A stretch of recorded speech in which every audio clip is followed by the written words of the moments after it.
What's going on, guys? ChillisFM here. I did it. I hit Legend, and it was in the Halloween Cup, which is really surprising because I've been playing the Ultra League all week long. Finally, the cups were about to rotate, so I tried out the Halloween Cup, and in the first 4 sets, I was able to hit Legend. I climbed 90 elo. I believe I went 13-7 or 14-6, one of those two. And then I played one more set the next day, today, the day that I'm recording the video, and I went 4-1 with this team as well. So I do feel like this team is consistent, though it might take some people a little bit of getting used to because it is using a couple of glassy Pokemon. But without any further ado, let's go ahead and take a look at what the team is. On the lead, I am running Scizor. Now, I am running the regular version of Scizor. However, if you have the Shadow version, it is just a strict upgrade. There is zero benefit to running the non-Shadow version. Run the Shadow version if you have it. I just don't have it. As my closer, I am running Swallet. Yes, Swallet over Guzzlord. I really like the Body Slam, can hit a Zoom Roll for neutral, and they're very similar in all other matchups, so I favor Swallet over Guzzlord. However, if you want to use Guzzlord on this team, just go for it. As my safe swap, I am running Dragalge with Gunk Shot on it. Most Dragalge in this meta are running Outrage. I really think Gunk Shot is better as a safe swap just because you do lure out quite a few fairy types, especially a Zoom Roll.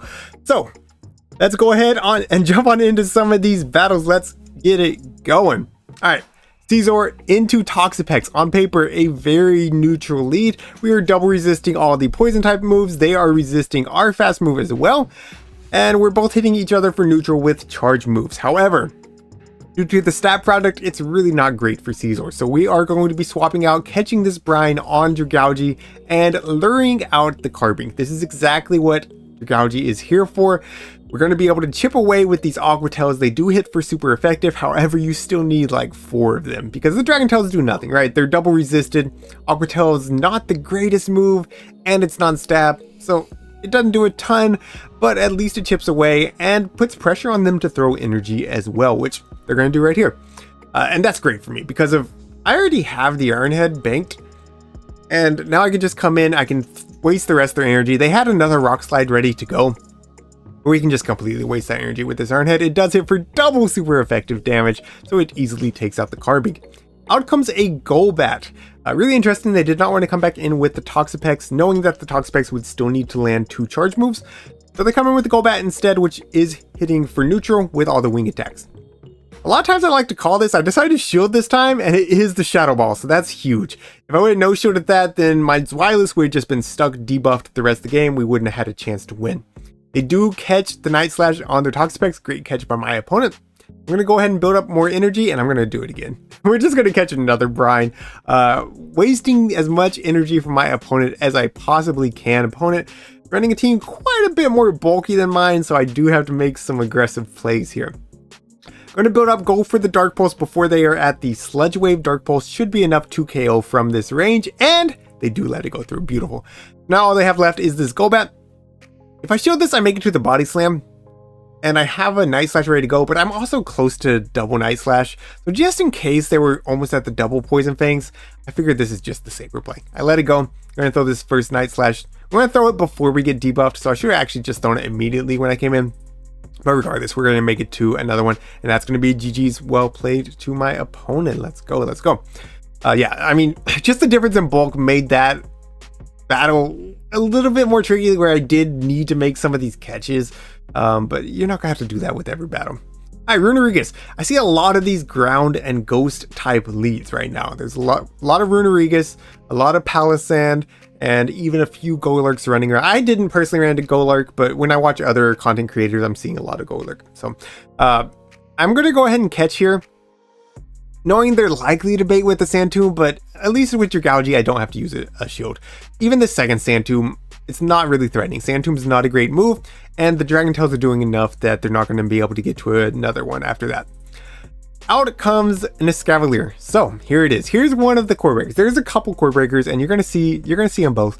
I saw a lot of Escav in these 4 sets, a lot of it, and I had not seen it before this. Watching other content creators, the couple battles that I'd played throughout the week as well, hadn't really seen it very often, so I wasn't really worried about it. I should have been a little more worried about it, but Escavalier is so glassy that the team can handle it, even though it walls all the moves. Well, not walls. Doesn't wall the Night Slash from Scizor, but it walls the bullet punches and the Iron Head. Gougy's resisted Dragon Tail and Gunk Shot. Wireless, everything except for Dark Pulse is resisted. Doesn't matter. Escav's just so glassy in the Great League that you're able to handle it. So anyways, Charger Bug in the back. We are going to have to shield up this X-Scissor. I threw this Body Slam. This is a misplay by me. I did not know the counts for Charger Bug at the time. I thought it was 3 to the first X-Scissor and then 2 to both of the next two. But no, it's 3 to the first one, 2 to the second, and then it's back to 3. So a little bit of a misplay on my part, but works out okay. Works out just fine. All right, Pawnard. So here it is. Here's the other core breaker. We cannot hit Pawnard for even neutral with anything except for Gougy's Aqua Tail. That's it. That's it. So when they swap out here, I know I'm kind of in trouble. But they do bring out an Azumarill, and you do win the ones with Gougy. No matter what the moveset on Azumarill is, you could just go straight Gunk Shot. Because you can take any one move from them, and then the one shield, they cannot tank a Gunk Shot. However, flipping Switch doesn't do anything for me here. So I'm actually going to go ahead, let them have Switch here. I'm going to take a little bit of energy on my Scizor and hope it comes in clutch here in the end game. They, of course, are going to come back in with the Pawnard. I'm going to eat this Night Slash. They're going to be outpacing the moves. And their Night Slash is for neutral. My only hope is that they are scared of the Iron Head, because Iron Head is still going to hit really hard. Pawnard's not exactly known for its bulk. So I build up to the Iron Head, I bait with the Night Slash, and we do grab a shield. So now, I try to catch the next Night Slash on my Wireless. I'm unsuccessful. I do have to throw up a shield here in case it is the Iron Head, and it is. And we lure out their final Pokemon, which is going to be a Go-Bat. So now I am just making sure that I throw before they are at their Poison Fang. I'm going to grab a shield, and that's beautiful. Now I'm thinking that this game is winnable. I think so. I'm going to go ahead and let this Poison Fang go. I'm going to stretch for the Dark Pulse, and we do get there. We get there. This will be taking out the Go-Bat. And now all I have to do is make it to the Iron Head with my Scizor before they make it to the back-to-back Night Slashes with this Pawnard. They just dumped energy, so we're going to be able to make it there. And this will be planning to take out the Pawnard. So that's going to be GG's well played to my opponent. Yeah, definitely a tough lead. I only ran to the one. So I don't think that I would win it consistently, but it is a winnable lead. All right, jumping into a good lead with Swallet. Swallet does have access to Mud Shot now, meaning it's going to be getting to its charge moves very quickly and doing neutral damage with its fast move, but both of its charge moves are going to be resisted. It has Ice Beam, and then it has 3 other poison type moves. Most common is going to be Sludge Bomb, but that's double resisted, so we don't really have to worry about it here. To win the zeros, you still need to land an Iron Head and then a Night Slash, because Swallet is very bulky. We're going to go ahead and do that, making sure we have a little bit of remaining health on our Scizor in case we need it in game. And we are going to be luring out their Shadow Scizor with our Gougy. This is actually perfectly fine as long as they don't boost, but of course they're going to boost. Of course they're going to boost on the first one. I think most teams, if they see a Shadow Scizor boost on the first Night Slash and they have 2 shields, you just top left, right? You just top left. And I probably should do the same because I'm only going to be doing resisted damage for the most part. I'm hoping I make it to this Night Slash. I will win CMP, but we had 1 turn swap in, so I don't actually get to throw my Night Slash. I'm going to go ahead and let this go. Justin's Wireless. We're going to take quite a bit of Bullet Punch damage here, but we will be able to shield once here. Have a remaining shield for our Wireless and just hope that it can clutch up against whatever is in the back. They're going to be coming back out with the Greninja. Very interesting. We can tank any one move. Oh, this is the final Pokemon. That's right. So what we don't want to do is we don't want to shield a Night Slash and then they boost. So we're not going to shield. We eat the Hydro Cannon, no big deal. They need to make it to 2 more moves. I think I even survive a Night Slash from this range. It would be very close. I definitely do not survive a Hydro Cannon. We will be shielding up whatever they throw. We have the Body Slam ready to go anyways. And that's going to be GG's well played to my opponent. So yes, Wireless putting in the work despite their Shadow Scizor getting that boost. All right, Escav in the lead. Nightmare, right? I'm going to bring in my Gougy. I'm going to hope that they stay in, and they actually are. So I'm going to be firing off this Aqua Tail. I don't care about timing. I just want to get this off. I want to get this thing low, and they throw up a shield. Unfortunate. I am expecting them to swap out of this after they throw this Drill Run, so I'm going to let it go, knowing my Dragalge will survive it. And they actually bait with the Aerial Ace, which is wild. They come out with Carbink. I am very thankful that I did not throw up a shield. Just that's one of my rules of thumb, is if their lead is staying in to throw a charge move, I generally just don't shield the first one. And that's not with just this team. That's with most of my teams, because that's what people love to do. They love to try to pull a shield and then they come in with a hard wall. That's what they did here. So glad I didn't shield. However, I know I need health on my Scizor to be able to deal with that Escav. We don't want to be taking super effective counters into our Zweilous. I'm actually going to end up double shielding here. Going for the farm down, my opponent recognizes it and they hard swap out into their Escav. I'm like, no, why would you do this, trainer? But then they eat the Night Slash. And so now I'm like, okay, you know what? We're all right. We're all right. Duran probably KOs from here. But again, they go for the Aerial Ace. Not really sure about the play. Maybe they don't have Duran. I really am not sure. Maybe they're running Acid Spray Aerial Ace? That'd be strange. And that has to be it, though. It has to be it. Anyways, Carbink coming back in. We got to make it to the back-to-back Body Slams. And I'm hoping Body Slams enough. Carbink is so bulky. It's so stupid, man. This Pokemon's stupid. Body Slam's actually not enough, but 2 more Dragon Breaths does the job. And in the back is going to be a Greninja. And unfortunately, this game is still just over. But here's the thing. You might as well play it out, right? Because your opponent might make a mistake like this. I get the Body Slam off. And you're going to see here, even in the red, Zweilous does tank a Night Slash. And that's what they're going to go for right here. We're going to get the Dragon Breath down before this Water Shuriken takes me out. So that's going to be GG's. Well played to my opponent. Yeah, just a little bit of a mistake by my opponent. They definitely have learned from that mistake now. We all make the mistakes, so I've been there. I've been in that seat. It always feels good when you're on the other end, though. All right, Joe's in lead. What do you know? We lure out a Carbink. Now, I will say this. I did play a few battles throughout the week when I was in the 2700s, the 2800s. I actually started Halloween Cup with a triple anti-Carbink team. Going out hunting these things, I really didn't see it in the 2700s. As I got into the 2900s, it was on every other team. So just be aware, the higher you climb, the more you're going to see this Pokemon.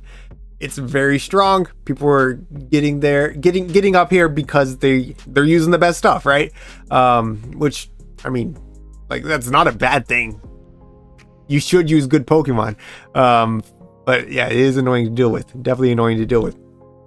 All right, Jellicent comes back in. We showed up that Rock Slide. Here's the thoughts behind that is I have a Zweilous, which hard walls this Jellicent. They have to have an answer for Zweilous. So I'm going to go ahead and chip away with a Night Slash. I'm going to go for the catch. We do catch a Shadow Ball. I think they have 1 Hex of Energy. They swap out into Venusaur, and I'm like, wait, hold on. This is not a Zweilous answer.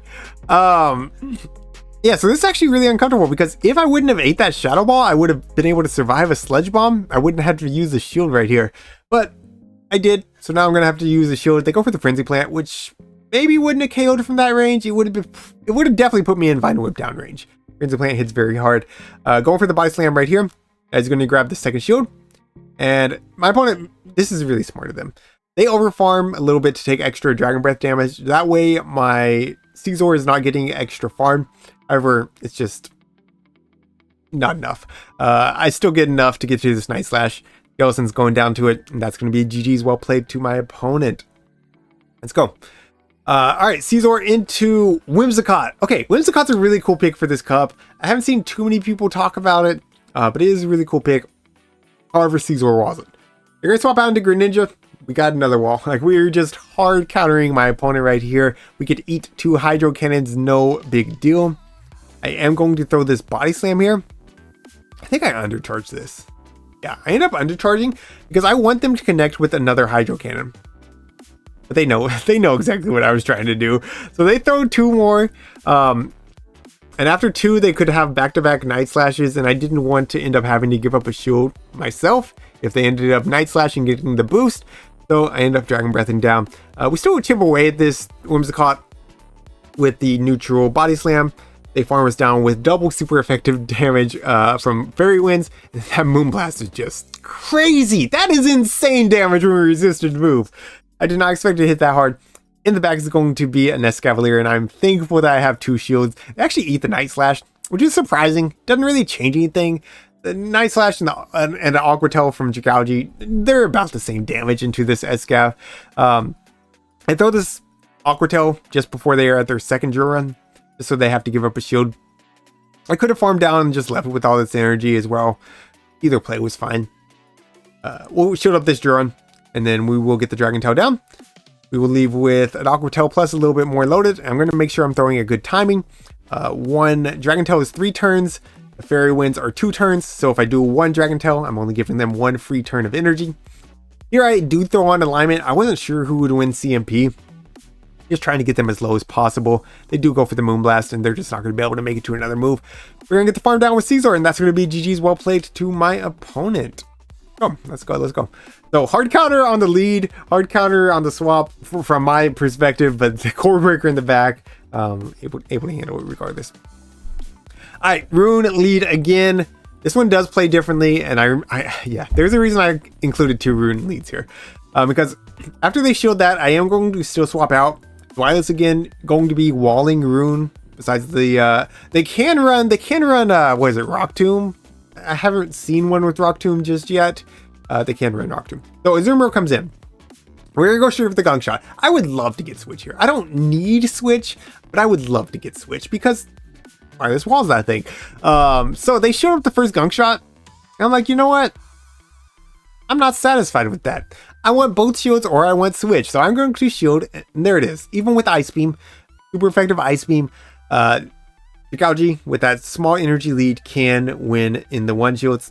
And oh yeah, we already got a shield. So yeah, we just flip Switch. What am I talking about? So yeah, we're able to get the alignment we need. And yes, it was literally the alignment we need, not the alignment we wanted. We didn't know that, but it was the alignment we needed. So we're going to hit them with the double super effective Iron Head, taking out the Carbink, and that is going to be a GG's well played to my opponent. You gotta love it, man. That Iron Head and the Carbink, man, that felt good. All right, Palis-San. Another one of these ground and ghost type Pokemon. We're going to be able to get off this Night Slash here. That's going to be grabbing a shield. It seems like Palis-San is a little bit more glassy than Rune. So it makes sense that they threw up the shield there. I will be respecting the Scorching Sands here. We'll be outpacing. So I was not going to be throwing that Night Slash immediately. I was going to be watching for a catch. The game kind of freezes when people switch right now anyways, which makes it look weird, but it wasn't a refund or anything. We're able to connect with the Iron Head onto the Jigauji, and we're able to get the catch under our own Jigauji. So we're wasting their energy there. We get the Dragon Tail down, and if that Palis-San comes back in, we have the Aqua Tail ready to go. Instead, they come in with the Guzzlord. We're just going to bait. We're going to act like we have Outrage. You do get to the Outrage 1 before the Gunk Shot, I believe. So we build up to it, and we grab the shield. That's all we need, right? Because now we can come back in with Caesar. Really just forcing them to throw energy. There was some weird desync there. I'm not really sure what happened. Because they had 2 Dragon Tails. And that was the same as 2 Bullet Punches, which it should be 6 turns versus 4 turns. I don't know. Doesn't matter. We get CMP on the Night Slash to get a little chip damage. And now we can just go ahead and shield this up. The Palis-San will not make it to 2 Scorching Sands, and 1 won't be enough to take us out. We should be able to make it to the Dark Pulse. It doesn't take Swilus that long to get there, to be honest. I used to think it takes forever, but it's not too bad. We get there right there. And this will be playing to take out, and that's going to be GG's well played to my opponent. Let's go. Oh, a couple more Dragon Breaths on the Guzzlord. All right. Final battle. Carbink lead. Carbink leads. Fight for Switch. There's been, I think like 2 of my losses. I didn't take a lot of losses. Where I took, I think 6 losses. 2 of my losses were Carbink leads because I didn't fight for Switch properly. So fight for Switch. We're going to go ahead and chip away at this Pawnard. And then they get the boost. See, I was thinking, we can take 2 Night Slashes or just get the Dragon Tail down in the 2s. No big deal. No, they got to get the boost on the first Night Slash. And now I know I cannot Dragon Tail down before they get to 2 more Night Slashes. So we're just going to give up Switch, and we're going to hope and pray that Caesar up a shield and just sweep, right? I'm basically sacking my Zweilous here. They only get to the Night Slash, doesn't really matter. We're not going to find more use for Zweilous. In the back, they're going to have a Wormadam Trash. And it's looking maybe winnable, but I think I need a boost. And so we just get the boost. So just like they got the boost on the first one, we're going to pay it right back. This Wormadam is not going to get to charge moves very quickly. We are resisting the confusion, so I am going to be able to overfarm quite a bit here. I am going to throw in the middle of this confusion. It will be enough to take out if they no-shield, and they do no-shield. All they have left is this Carbink. We get a second boost. And at this point, we are ready to destroy this Carbink. I'm going to go ahead and bait one more time. Might as well. Let's grab that shield and hit him with the double super effective and 4 times boosted Iron Head. Bye-bye, Carbink. Oh my goodness, that game felt good, man. I just love bullying the Carbinks. I can't lie. I'm not planning on building a Carbink myself anytime soon. Again, like, I don't have a problem with anybody playing it, but at the same time, they're annoying, so it feels good to destroy them. Anyways, that's going to be it for today's video. If you enjoyed the video, make sure you leave a like and a comment down below. Again, just your favorite emoji. It helps the algorithm, and I really do appreciate it. Thank you all so much for watching, and thank you to my channel members for your support. Until next time, this is ChillisFM reminding you to always keep pushing forward.